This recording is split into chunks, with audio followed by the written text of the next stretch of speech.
Welcome to The Brief. I'm Nora Barrows-Friedman. And I'm John Elmer. On this episode, the Attica prison uprising. It was a 20th century slave rebellion. It's historic because not just of the collective stand that the men take inside and the world watching it, but the response of the state to that uprising. It is carnage. We are joined by Heather Ann Thompson, who talks about her Pulitzer Prize-winning book about the uprising and massacre at New York's Attica prison. And we'll be featuring an old interview with the central figure from the Attica uprising, Splitting the Sky, which was recorded in 2004. Hi, Nora. Hey, John. How's the third variant wave? I don't know. I'm all vaxxed. Oh. Sorry. A little bit of a divide between Canada and the United States. But moving on. Today, we have a great show. I think all of us are very excited to bring this to you guys. And we are not going to waste any time. We're going to get right into it. Let's go for it. The briefing. We are men. We are not beasts, and we do not intend to be driven or beaten as such. The entire prison populace has set forth to change forever the ruthless brutalization and disregard for the lives of the prisoners here and throughout the United States.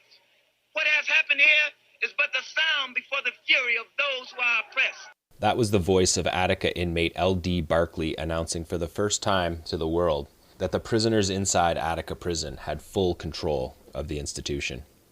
For the next 4 days and nights, the prisoners, holding guards as hostages, ran the institution collectively with considerable organization, while at the same time negotiating a detailed point-by-point set of demands aimed at immediately remedying the gross human rights violations that defined life at Attica. Later on in the show, we have an extraordinary interview we pulled from the archives with Splitting the Sky, who was a central figure in the uprising. But first, let's hear from Heather. Heather Ann Thompson is a historian at the University of Michigan and the author of Who's Detroit? Politics, Labor, and Race in the Modern American City, which was republished in 2017 on the occasion of the 50th anniversary of the Detroit Rebellion of 1967. That's published by Cornell University Press. And also Blood in the Water, the Attica Prison Uprising of 1971 and Its Legacy, from Pantheon 2016. Blood in the Water is the first comprehensive account of the Attica Prison Rebellion, and it won the 2017 Pulitzer Prize for History. Heather Ann Thompson, welcome to The Brief. So great to be here. So I just want to set the scene a bit for this. September 1971 is a tinderbox inside New York prisons, inside the nation's prisons, really. But also in the wider culture, the 1960s urban rebellions are at the forefront at this point, the Vietnam War and the fight back against it. Help us situate the Attica prison uprising in this historical moment it's in. Well, interestingly enough, it's a moment that is very reminiscent of the moment that we're in right now, a moment where prison conditions were abominable, where civil rights conditions on the outside in the nation's cities were horrific, both in terms of police shootings and police brutality and the severe racialized poverty outside of the nation's prisons. And very similarly to this moment, there were an increasing number of eruptions in both places where people would, on the outside, take to the streets.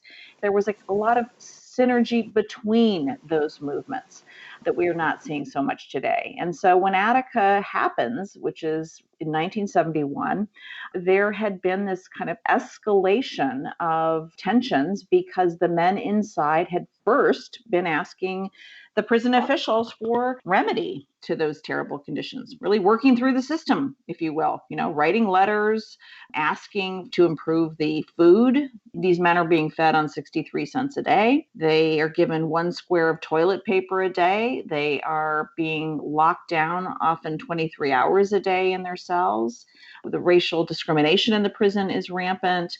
The sense inside that there's no hope, really, even if you get out of ever entering society and becoming somebody, that this is kind of a dead end. All of those conditions people are hoping will be addressed, and they aren't. And so actually what ends up happening is a pretty regular episode in which management antagonizes folks in the yard.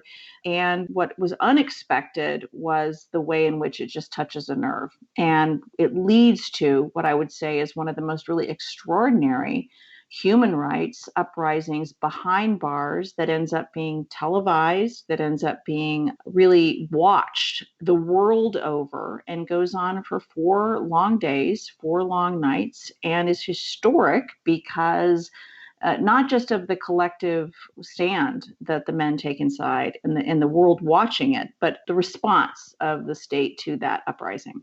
Heather, can you describe what the prison looks like? Situate the geographical context, also the architecture of this prison.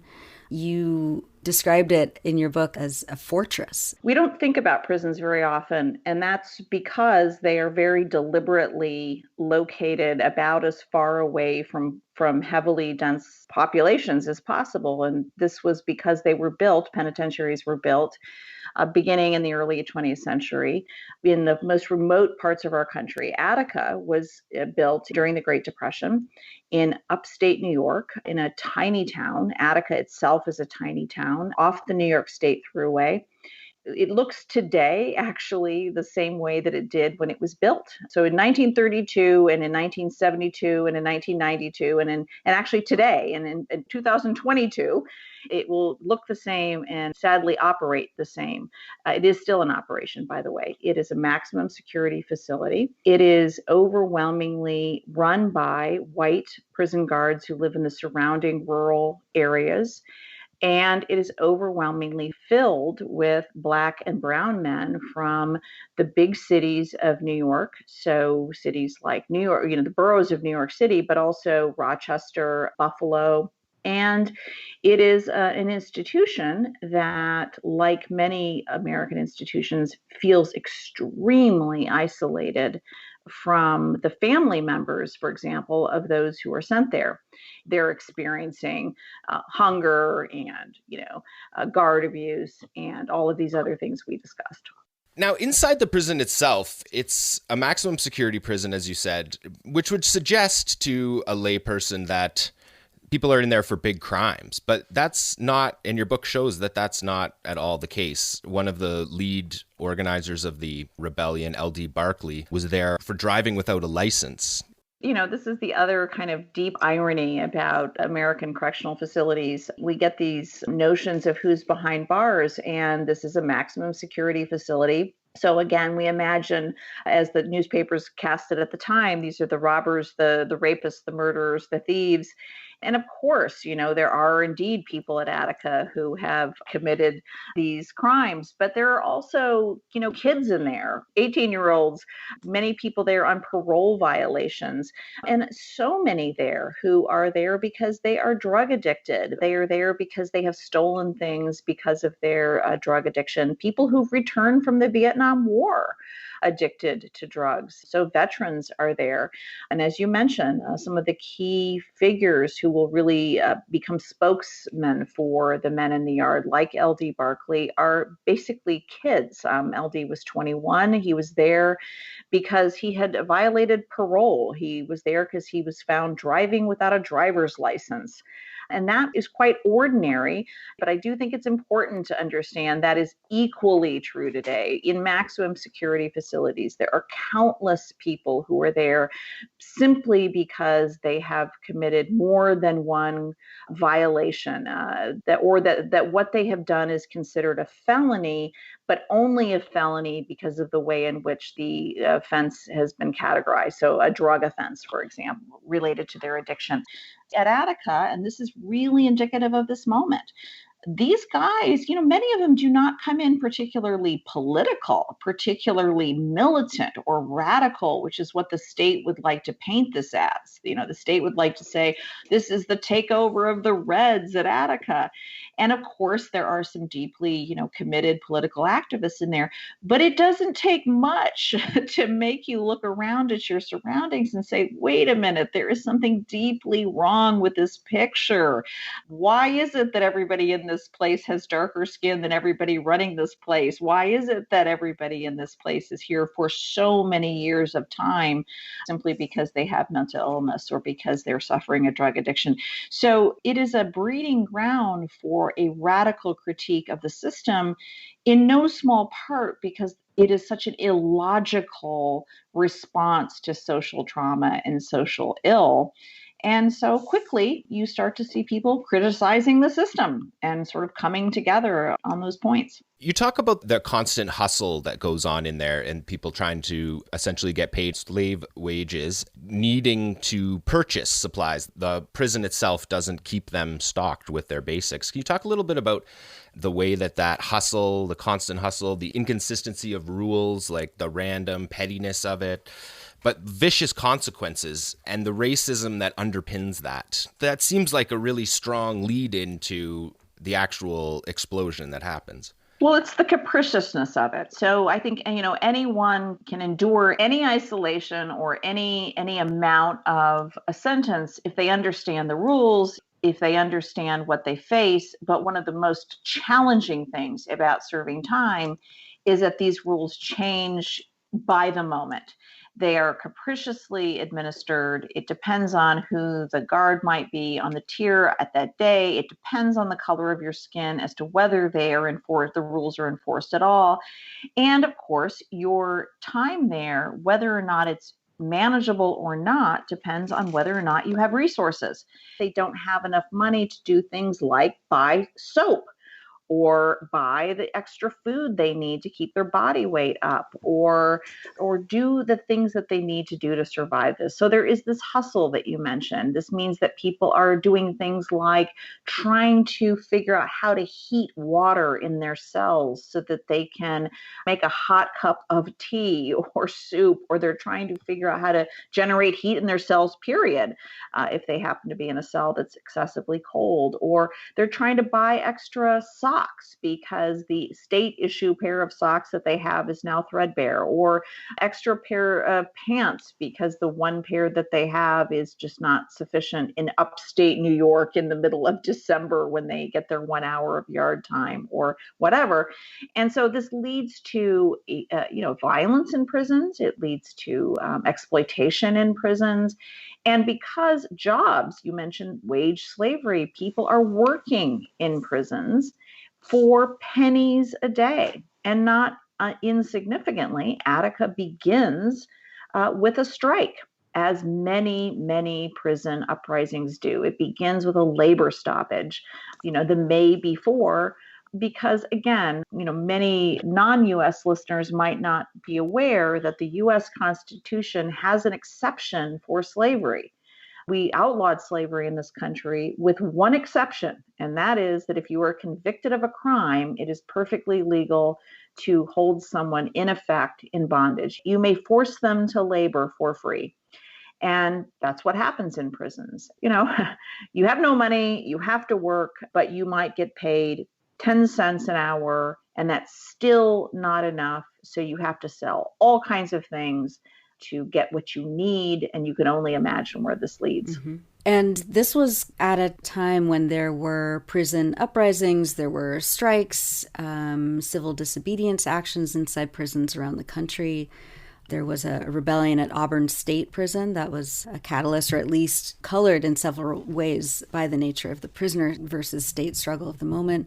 Of course, George Jackson was killed 2 weeks before the Attica uprising at San Quentin. Can you talk a little bit about this moment, this flashpoint in history where people incarcerated by this racist state system were finally organizing inside the prisons themselves? That context is just so critically important, and it really plays in two directions. And that's, I think we really need to kind of stop on that moment and think about the two ways. On the one hand, yes, this is a moment where this is happening across the country.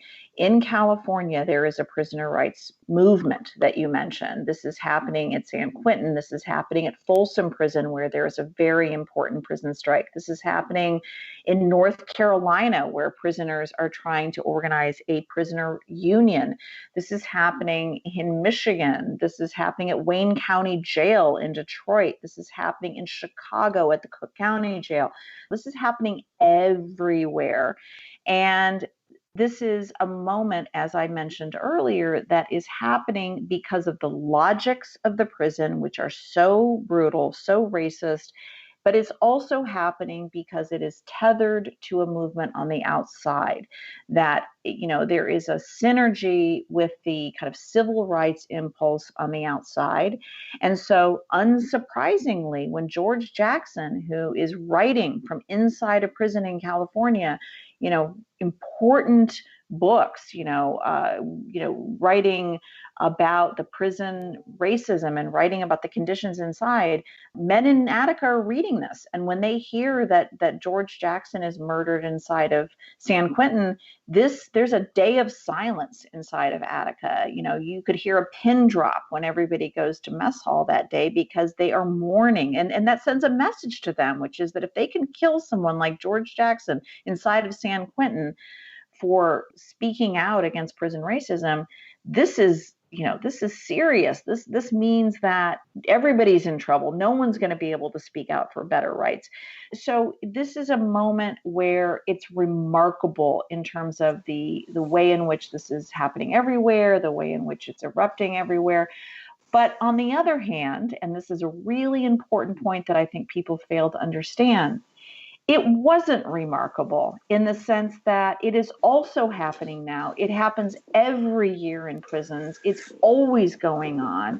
And to romanticize the 1960s is to miss the point that it does not take revolutionaries from the outside or activists from the outside to agitate or organize people on the inside to kind of stand up and know their value and know their worth and kind of mobilize and speak out.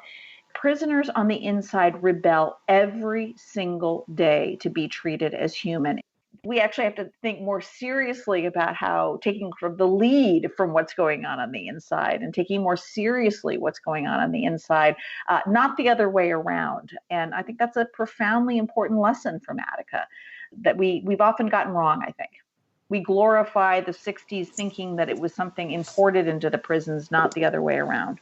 And specifically to the Auburn Six, it seems like it has many of the elements of Attica. It was a betrayal, and it really did color how the negotiations at Attica that would come later unfolded. Even before Auburn, let me just say really quickly, the summer before there had been uprisings in the New York City jail, and then there was Auburn. And in both places, because of the same issues that happen at Attica, which is terrible conditions, the men inside erupt.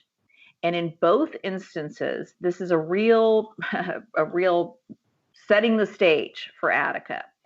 In New York, when the men erupt, they ask for observers to come in, New York City, they ask for observers to come in, they ask for negotiations, and it is eventually resolved without anyone dying, without people getting shot to death, and without, with negotiations. In fact, Mayor Lindsay from New York City comes in and actually negotiates with the prisoners at the end of the day.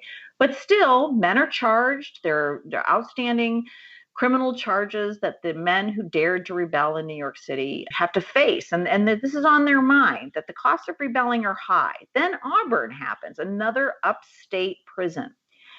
And these guys are told that if they surrender, they've taken hostages, and if they surrender, that they won't be harmed. That's not what happened. They surrendered. They were physically assaulted very, very badly, and many of them were charged with very, very, very serious riot-related crimes. The taking of the hostage crimes alone would have netted them decades in prison.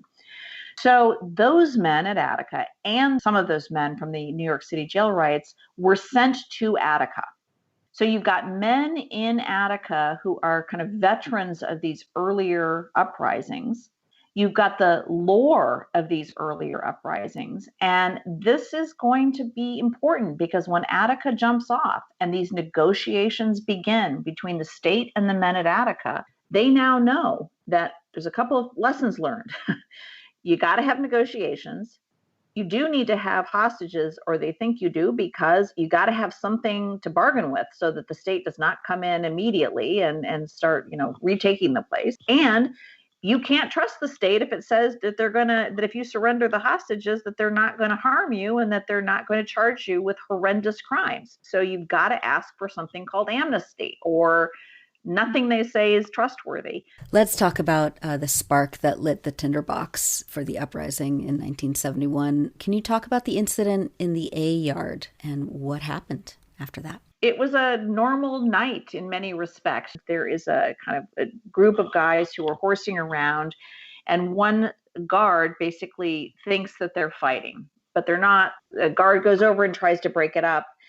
And in this attempt to break it up, one of the parties is upset because he thinks that he's going to end up in something called keep lock. Keep lock is when you get locked in your cell and you are not going to get out again. It's basically solitary confinement in your own cell. And he had just gotten out of keep lock. And he's a young guy, and he basically resists. And he does something that was just kind of shocking in the moment. He strikes the guard. And there is this kind of electric moment in the yard where people just kind of can't believe it just happened, because this is kind of a challenge to the guard. But in this moment, everyone kind of, they put everybody back in their cells, but they come and later get this guy.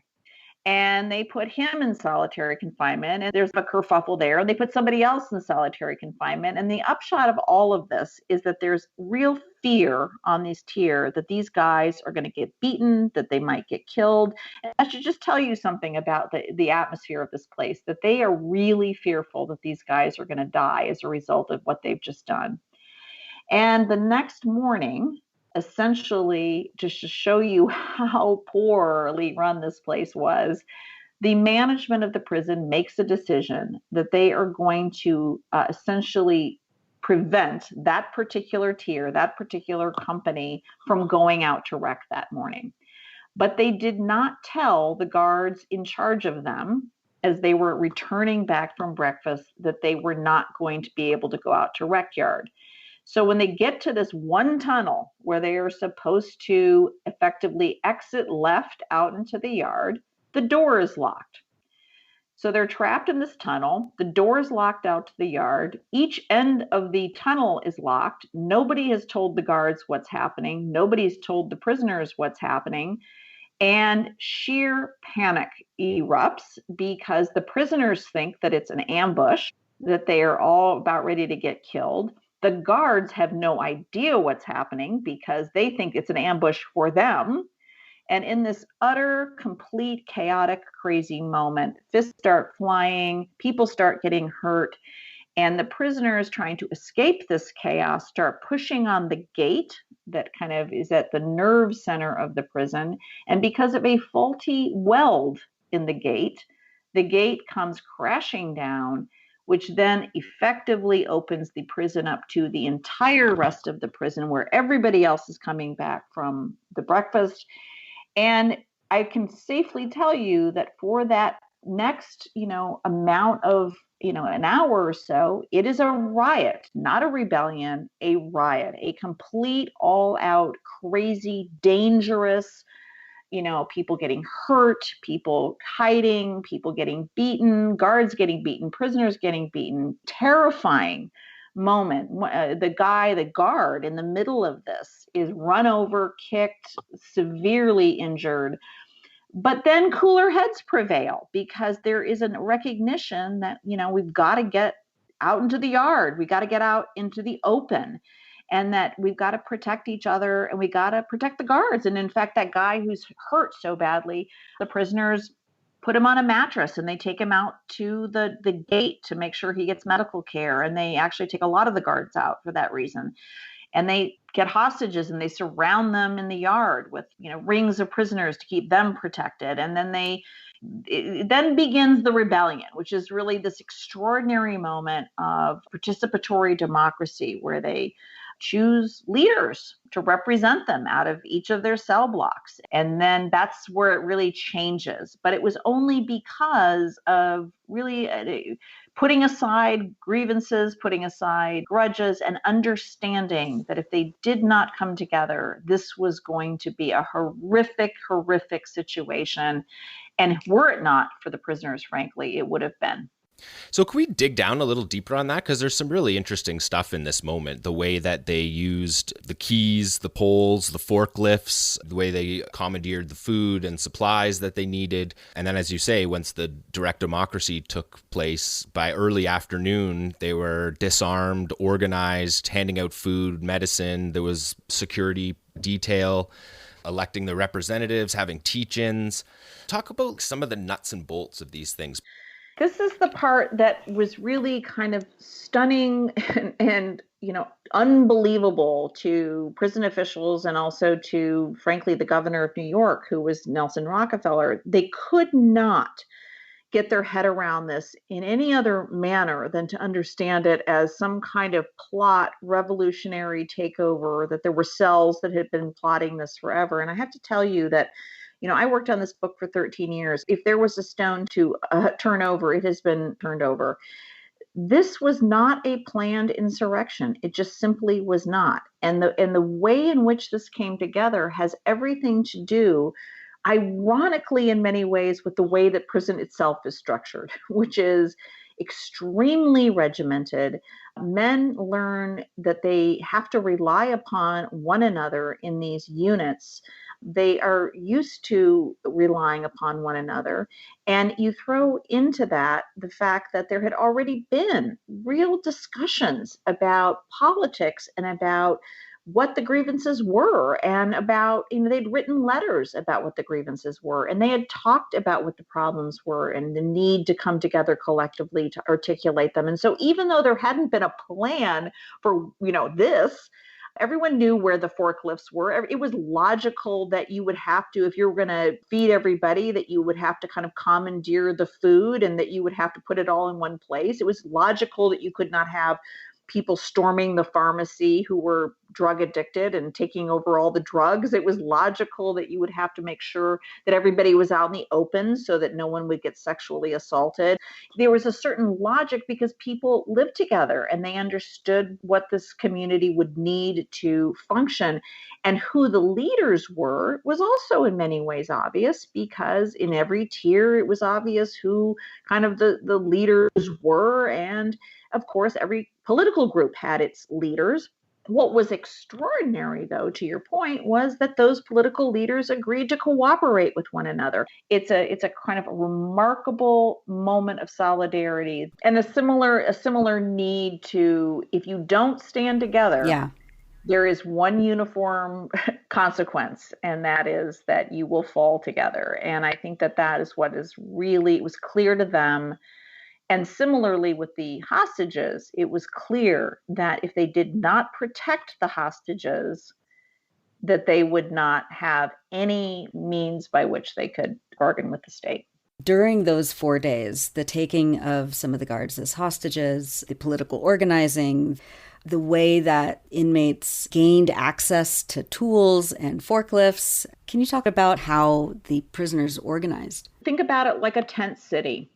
They have a medical station. They have a food distribution network. They have a negotiating table where they have elected representatives from each cell block to hammer out what the demands are going to be. And they have asked for a team of observers to come in. And the people who they're going to want, it's very significant. These are people who have clout, who have standing, but they're also people that the prisoners know because they have demonstrated on the outside that they care about what's going on in prisons. And this could be white liberals like Tom Wicker, who has, written a series of columns at the time in support of basic prisoner rights. But it's also people like William Kunstler, who was a very important activist, radical lawyer who had defended the Chicago 7 and other leftist civil rights and radical folks on the outside. It was also people like Clarence Jones, who was the editor of the Amsterdam News, which was a Harlem newspaper that published letters from prisoners. So this is who they wanted. But of course, the state of New York was like, wait a minute, okay, that's fine, but we are also going to put our own representatives on this body.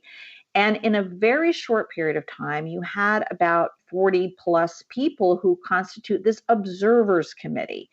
And this observers committee is there watching, kind of helping the guys at the table kind of articulate what the demands are going to be. You've got media there. You've got 4 long days and nights of negotiations going on around the clock to kind of hammer out, what do the prisoners want? What will the state concede? By the way, you've got the Commissioner of Corrections in the yard at the table.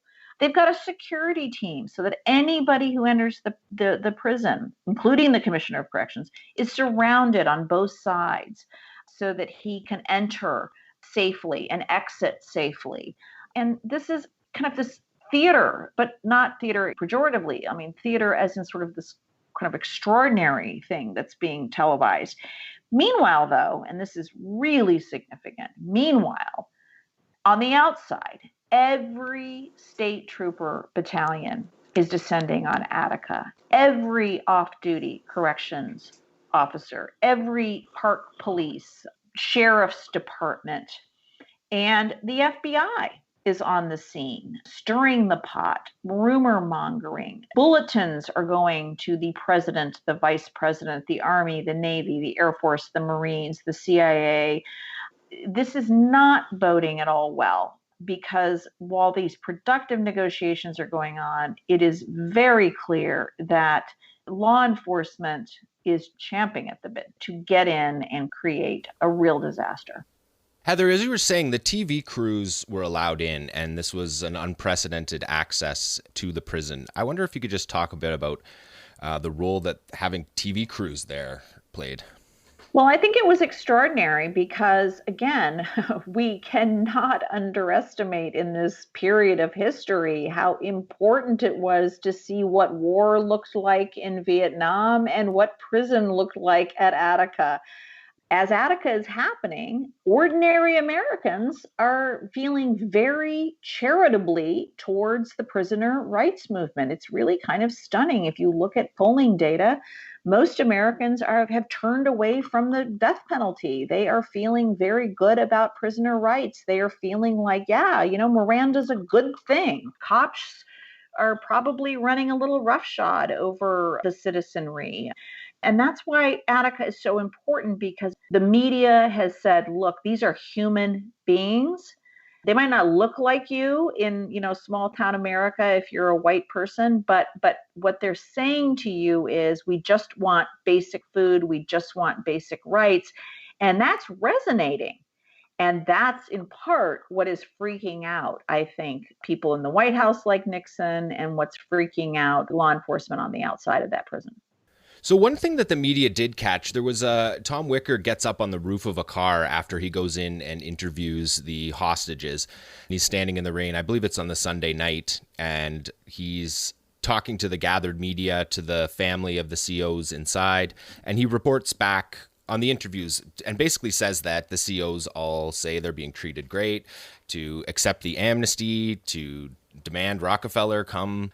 Tell me a little bit about the difference on the inside, where the COs were scared that a raid would kill them, and on the outside, where their families and their co-cops and COs were very, very almost bloodthirsty, like braying to get into an attack. And you can hear that when Wicker gives the report back. It's a very hostile moment. The pressure from the outside is a real thing. Could we get into a little bit about that, about how it looked on the outside? Well, there is no question that in every one of these small towns like Attica, then and now, there is a deep fear about the folks that are inside a prison, because there is, it's a them and us. There is an othering of everybody who's on the inside. And when this riot jumps off, when the whistle starts blowing in those initial very dangerous moments, if you have a loved one inside who is an employee, who is a guard, or who is a civilian employee, this is terrifying. I mean, my book is, I hope people will read it and feel that it captures the experience to be an employee inside of this prison as fairly as it does to be incarcerated, because that is not to be minimized. It would be terrifying to be in this institution and to be taken hostage because, of course, you live with all of your own prejudices and fears, and you don't know what's going to happen to you.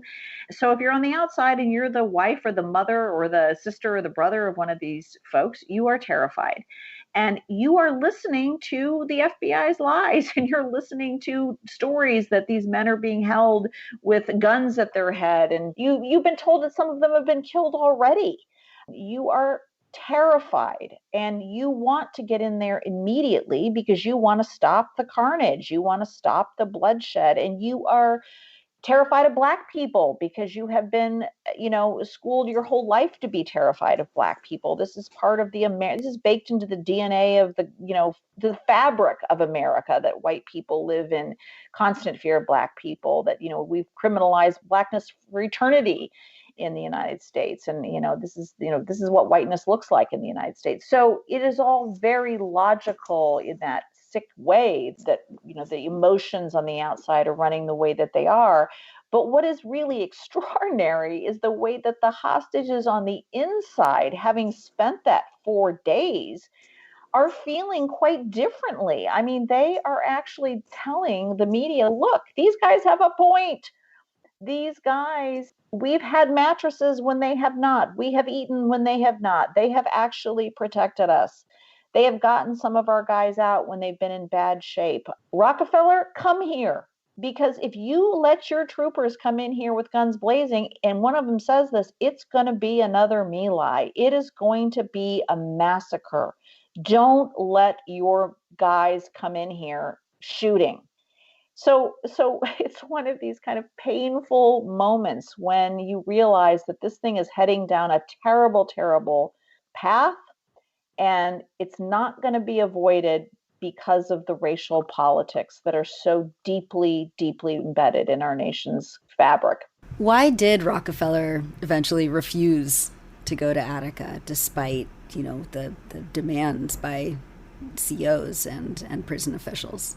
Well, there's a lot of arguments about why that is, and I think they're all in their way true. There's no question that Rockefeller had these deep political ambitions personally to become president, and the Republican Party was so far to the right by this point, with Nixon having won the presidency, and his earlier posture as a moderate Republican was no longer in favor. He needed to cut his teeth on Attica to show that he was tough on crime. I think that's all at play. I think it's all true. But it's also true that Rockefeller was a cold warrior through and through. He was not actually, I don't think, as concerned with the quote unquote the blacks like Nixon was. Are these primarily blacks that you're dealing with? Yes. The whole thing was led by the blacks. Rockefeller was a cold warrior. He saw a communist conspiracy everywhere he looked. He was concerned with the Reds. This was sort of his Guatemala CIA kind of, his family was much more kind of cold warrior-ish, probably because of all of their holdings in South America. And they were just sort of much more cold warrior of mentality. So he was terrified of the left. And I think he couldn't get past that. But as importantly, the documents that I ended up finding really made clear to me they never had any intention of settling this peacefully. And that was the most kind of horrifying and humbling revelation I had writing this book. I interviewed Tom Wicker. There were so many people I interviewed for this book that broke down when we spoke in a way that this book changed me, I have to just say, as an aside. This book humbled me. It changed me. I began this as a scholar. It changed me as a human being, because this event left so many people with so much guilt, because they thought that if they would have just done something differently, they could have changed its outcome. And People died before I was able to complete this book. It breaks my heart that someone like Tom Wicker thinks that he could have stopped this by somehow warning the guys, or somehow have been more fervent that if, they should have surrendered, this would not have happened. No, this was going to happen. And it was going to happen because Rockefeller had no intention of letting these guys settle. And when I realized that, when I found the document that said basically don't give these guys an ultimatum on that morning when they retook the prison, it was just chilling. Heather, I wanted to go to the day of the raid, the Monday morning, September the 13th. Describe the raid for us. Well, imagine a situation that leading up until this moment, the negotiations have been, to the extent that such an incredibly conflict-filled situation could ever have been successful, this one was tremendously successful. They had agreed on something like 23 out of the 30 deal points. This was an incredibly successfully negotiated standoff.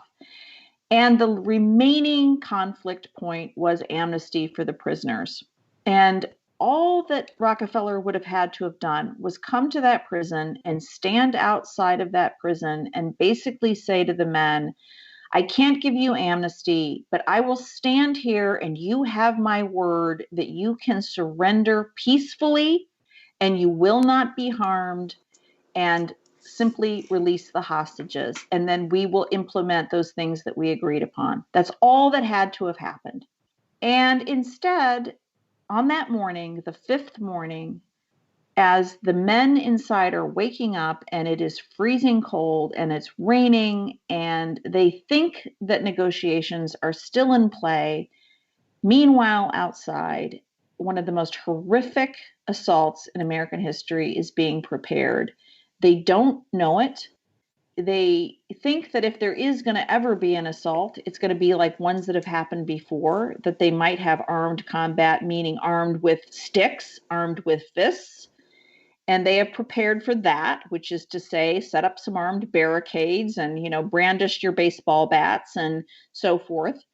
But what happens is, on that morning, a helicopter comes over and does some reconnaissance. And the guys are so naive that as it circles over, a cheer goes up. They actually have more faith in the state than they have a right to, because some of them think that Rockefeller's actually coming. And then the helicopter leaves. And that is when the panic sets in. That's when oh my God, not only is the helicopter left, but the snipers have also left the route, because there's been a lot of troopers up there and they're gone. And wait a second, we haven't seen the observers and it's pretty deathly quiet around here. What is happening? And so they make this ill-fated decision, which is to bring the hostages up on these catwalks. And they had talked about this because they thought, well, if we get to this point, this desperate moment, if we bring these hostages up on the catwalk, we can at least suggest to them that if you come in here, be clear, right? You're killing your own, right? Because these are your state employees. And if you don't value our lives, maybe at least, let's pray to God, they value their own state employees. They value these white dudes if they don't value us, right? They value their own guards. They value their own civilian employees. And the guards, of course, are terrified because at this point, it's beginning to dawn on them that they are probably not that valuable. If it comes down to a showdown with prisoners, even their lives don't matter. So everyone's terrified at this point. And no sooner do they get up there than another helicopter comes over and starts dropping these canisters of CN and CS gas, which is tear gas. Again, kind of a misnomer because it's not really a gas. I mean, it is because it goes through the air, but it's a powder and it sticks to people's mucous membranes. And as this gas just fells everybody, people are toppled over, they are choking, they are nauseated, they are vomiting, they are blinded. And when everybody is basically incapacitated, that is when hundreds of troopers set out into the prison armed to the teeth with their personal weapons, with rifles, with Magnum 44s, with every possible weapon you can imagine, with ammunition outlawed by the Geneva Convention, with buckshot that will go in a 50-foot spray. And they start shooting. And for 15 minutes, all you can hear is a helicopter's megaphone. I repeat, you will not be harmed. Intoning over and over and over again, surrender and you will not be harmed, surrender and you will not be harmed, to the sound of da-da-da-da-da-da-da, and then it is carnage. There are 128 men shot, some of them 6 and 7 times. Ultimately, 10 hostages and 29 prisoners lay dead or dying. And that, as it will turn out, is the beginning of what will be days and weeks of torture and trauma. But even in this moment, the state will then step outside of the prison and tell the American people and the world, and this is really important, the world, that something entirely different happened, which is that the prisoners have killed the hostages. And what I think that really we need to understand is that in that moment, American history changes. I would even go so far as to say world history changes, because the world ends up emulating the United States' tough on crime, build more supermax prisons kind of approach to all of this. And it changes because a generation of people who was beginning to decarcerate and thought prisoner rights was a good idea turns away from it, thinks that Attica is evidence that it's not really about prisoner rights. It's about prisoners are being animals, that this is a betrayal of the civil rights movement, and it was all a lie. You know, the prisoners have always been telling the truth, but it's taken us decades to get the full story of what really happened at Attica out. The impact of that deliberate cover-up, the PR campaign to tell these lies that would, as you said, change history. What has been the impact of those decisions that were made in 1971, and kind of consequentially the response to Black liberation struggles in the past few decades? For example, you wrote about the Prison Litigation Reform Act, which was passed by Nixon after Attica, making it impossible for prisoners to sue prisons for what was happening to them. How did what happened at Attica impact policy to this day? Well, you know, we can't, of course, put everything on Attica.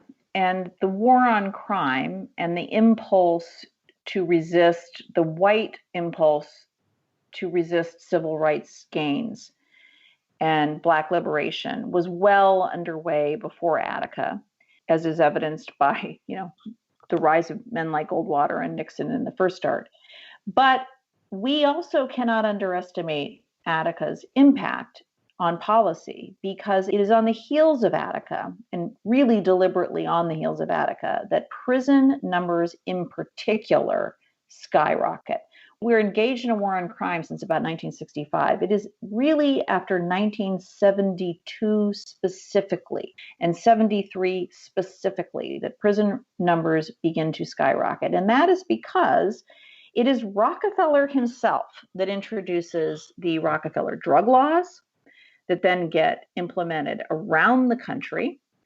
It is because it is in the wake of Attica that we start to get calls very specifically calling out Attica as the reason that we start needing tougher sentencing laws for quote unquote offenders. We start to see the building of more secure prisons in the name of Attica. It is actually Russell Oswald, the Attica commissioner, that calls for the first, what he terms maxi prisons that will become the supermax prisons.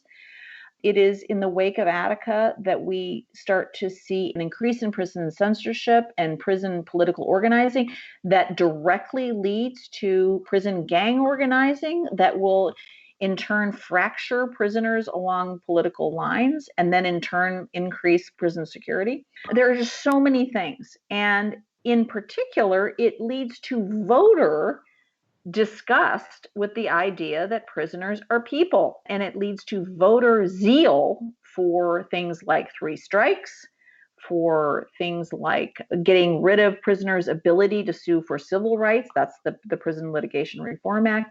So we are living with the consequences every single day. And I would say most also interestingly, right now, today, we have a criminal justice reform moment. It is really powerful. And we have a Black Lives Matter moment that is really powerful.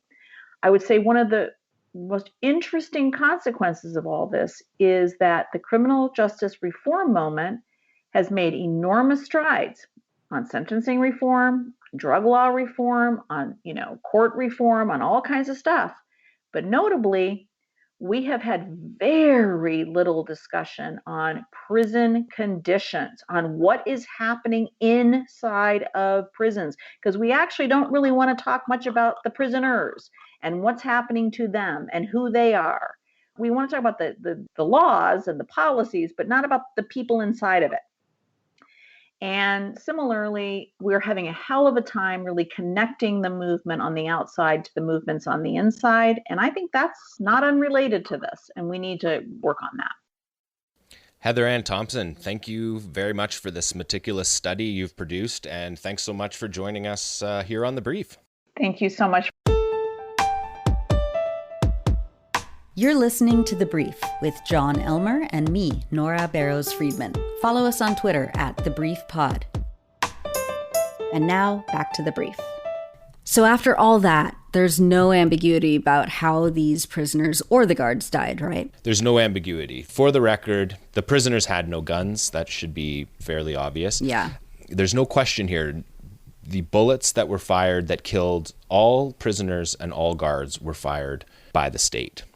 And another element that we should bring in too is that the way that this operation went down was, instead of it being run by, say, the National Guard, the operation was run essentially out of the back of a truck. They drove up a truck full of guns and gave to basically volunteer corrections officers that had come, like veterans from other prison uprisings that were pissed about what happened in those prison uprisings, all kind of joined, like left their prisons and went and volunteered to take part in this operation with no training for this kind of operation of any kind.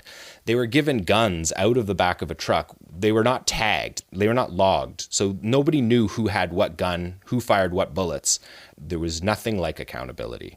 This was going to be a massacre. It was going to be a massacre the whole time. And not just that, it was also an expression of extremist white supremacy. I mean, the cops and the corrections officers went there with the intent to massacre Black people. And you can hear that in the clip that we have right here. Good evening.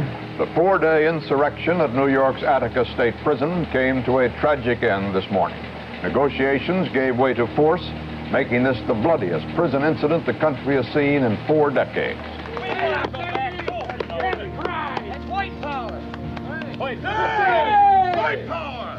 So those are prison guards that you're hearing on the outside of the prison after the operation saying, that's white power. That's white power. Because, of course, in the yard, fists were up. People were chanting Black power.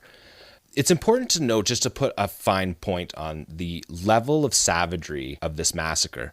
This was not necessary to take back control of the prison. In many cases, the deaths happened after the prison was subdued. People were executed like L.D. Barkley. He was executed, according to his medical examiner report. He was shot from behind at close range after the prison had been subdued. So they went around looking for the people they perceived as leaders and executed them. They shot into people's foxholes that they were hiding in. They executed people that were cowering in the corners, young, old, people who had nothing to do with it. It was really just an unmitigated massacre. Right. It was revenge, and it was also to make sure that these heroes of the uprising weren't regarded as heroes in their communities when they got released.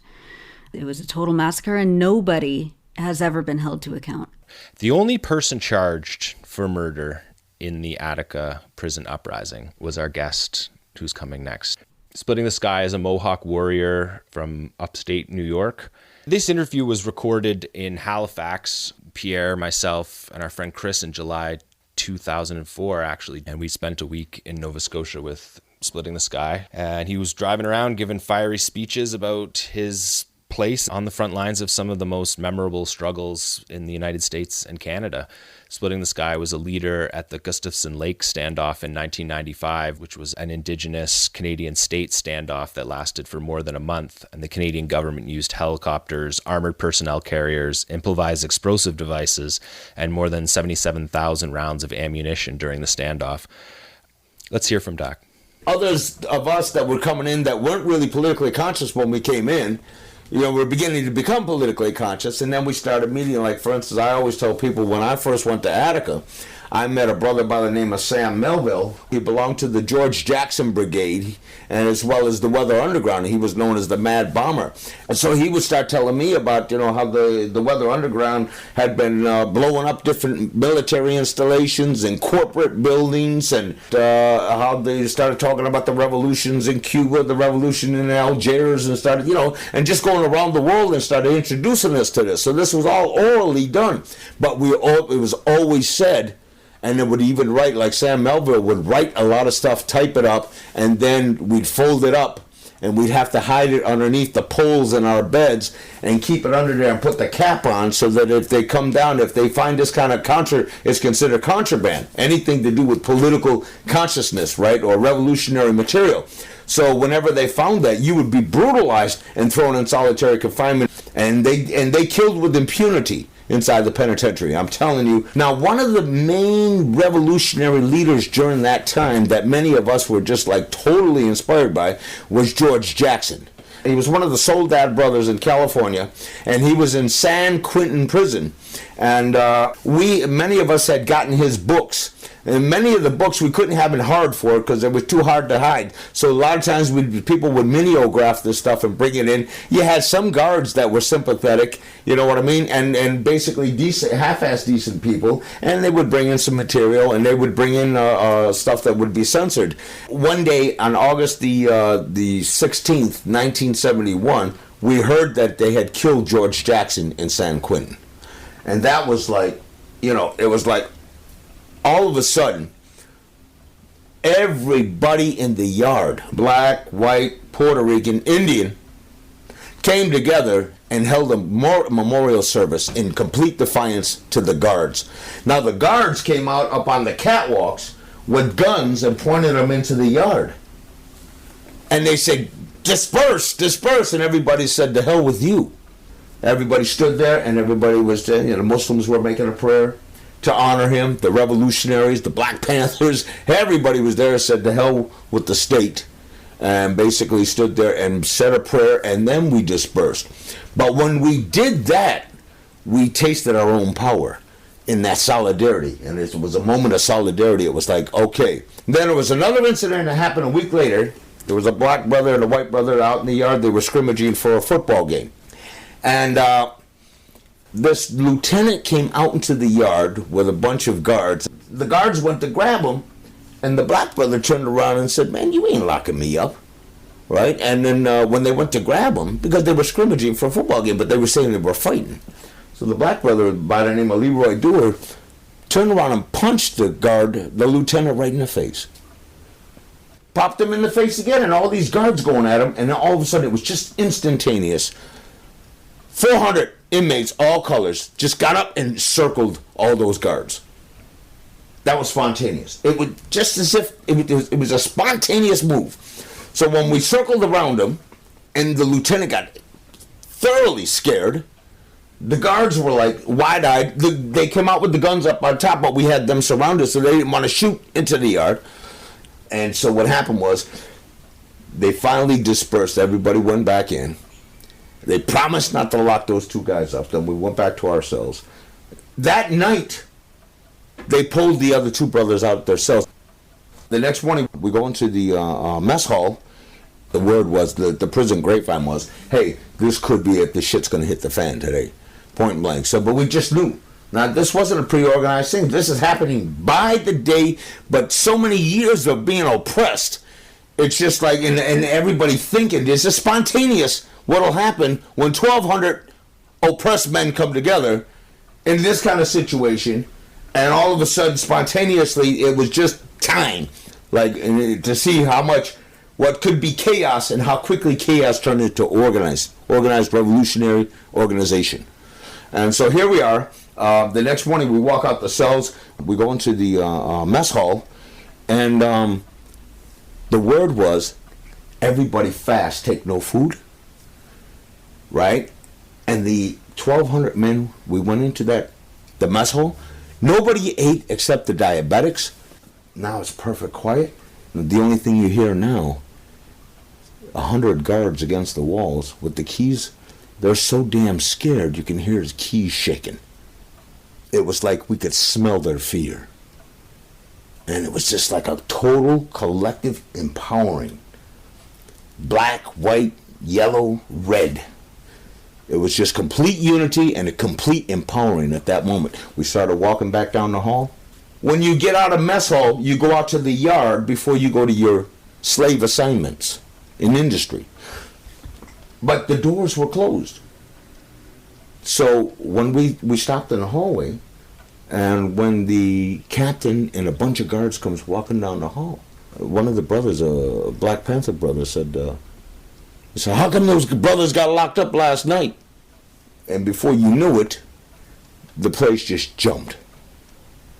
All of a sudden you got 1,200 men in 4 different blocks moving through, grabbing sticks, grabbing pipes, pulling out shanks from everywhere. Everybody's strapped up, got shanks, start grabbing prison guards as hostages. Grab these guys, we started stripping them out of their clothes, their prison clothes, and put them in inmate clothes. So that if they're going to assault us, they're not going to know who's who. So we put them in inmate clothes, so they look just like us. When we went down to the middle of there was all the 4 corridors come together. So right there, but it's where all the gates in the halls converge. There's guards on the inside that control the gates. So different cell blocks, they have to open up the gate, close the gate when they go through, and then open up another. So they got full control at that point.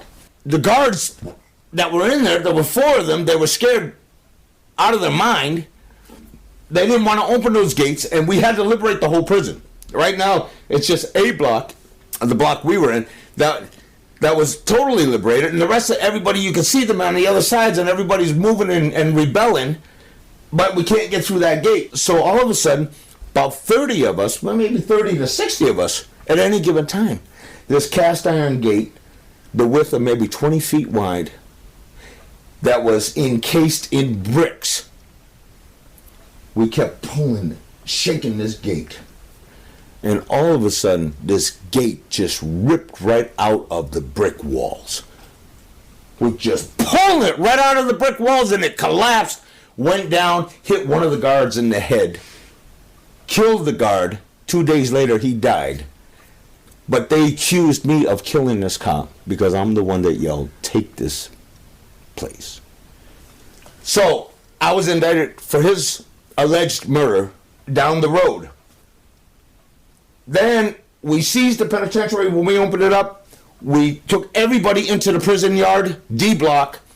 We held the place with 50 hostages, and we instantaneously mobilized a coalition of men from every revolutionary group, every Muslim group, every body, every organization, or everybody had a representative on the negotiating team. We demanded immediately to be able to bring the outside media in, and the guy by the name of Russell G. Oswald, for the first time in history, granted that. That was their mistake. CBC, ABC, NBC, all the major networks were in there. New York Times, everybody. When they came in, the camera was on the inside for the first time in history. That was unheard of. Then we negotiated for 5 days, and then we had observers like Senator John Dunn, Tom Wicker from the New York Times, Bill Kunstler, the famous civil rights attorney, came in. Representatives from the Puerto Rican Liberation Party, the Black Panther Party, Bobby Seals came in to observe the negotiations between ourselves and the state of New York. Now, Russell G. Oswald was the main negotiator with us, and he was coming in and out. But there were other state negotiators that were coming in.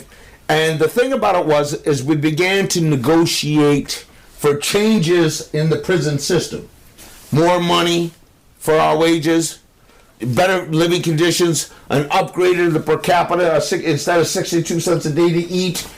But then some of us who were becoming more militant, revolutionary minded and more militant, were saying like, the hell with making a terrible situation sweeter. Some of us said, hey, we want complete amnesty from any criminal prosecution. We want the immediate removal of those of us who are political prisoners. We want to be taken from this prison in a helicopter, and we want to go to a country, a non-imperialist country. And we had 17 countries in the world said that they would take us. Palestinians said they would take us. The Soviets said that they would take us. Cuba said that they would take us. Angola said that they would take us. We had revolutionaries. Vietnamese said that they would take us in and give us political asylum in a minute.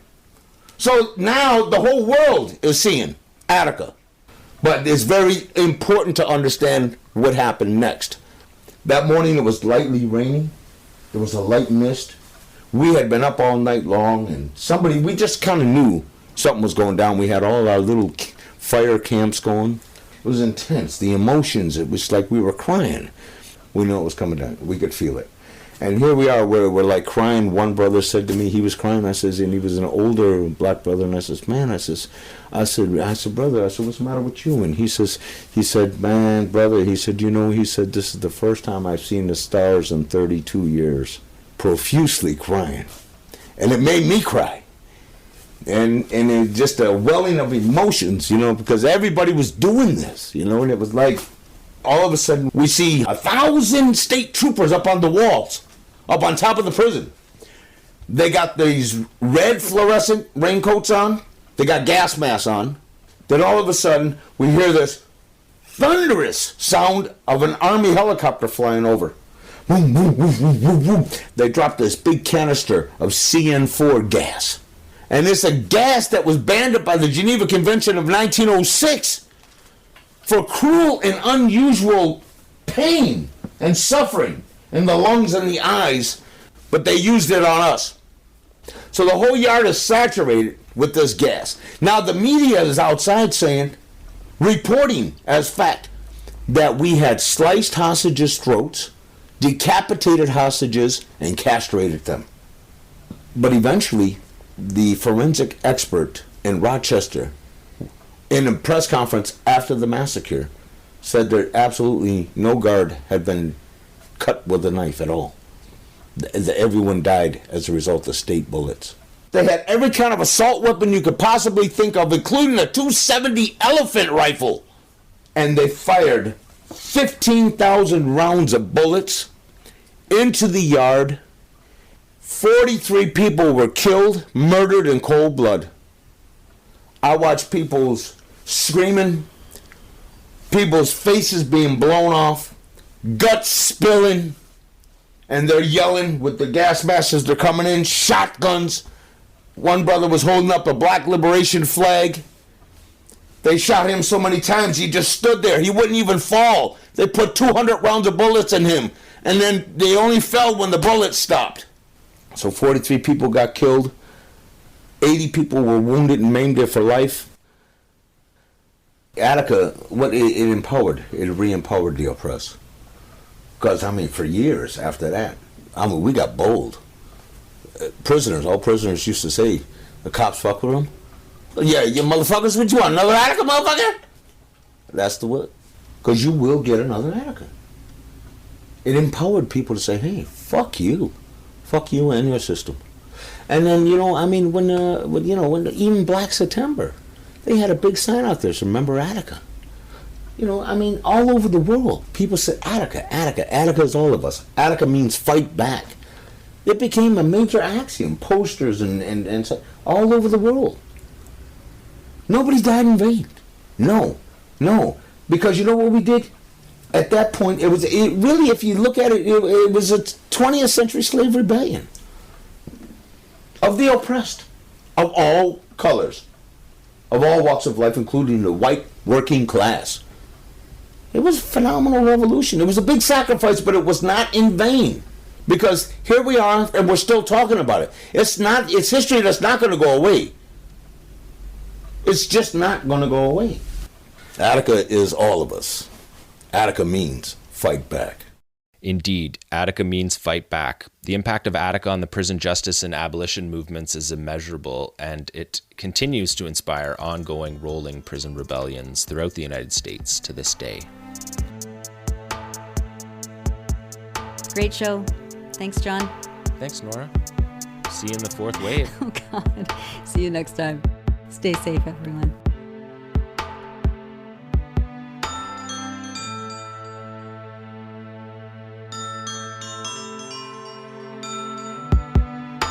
The Brief is produced by Pierre Loiselle in Quebec. Nora Barrows-Friedman in California. And I'm John Elmer in Toronto. Our music is by Greg Wilson. Follow us on Twitter at The Brief Pod, find us on the web at thebriefpodcast.com, and support our work by subscribing at Patreon.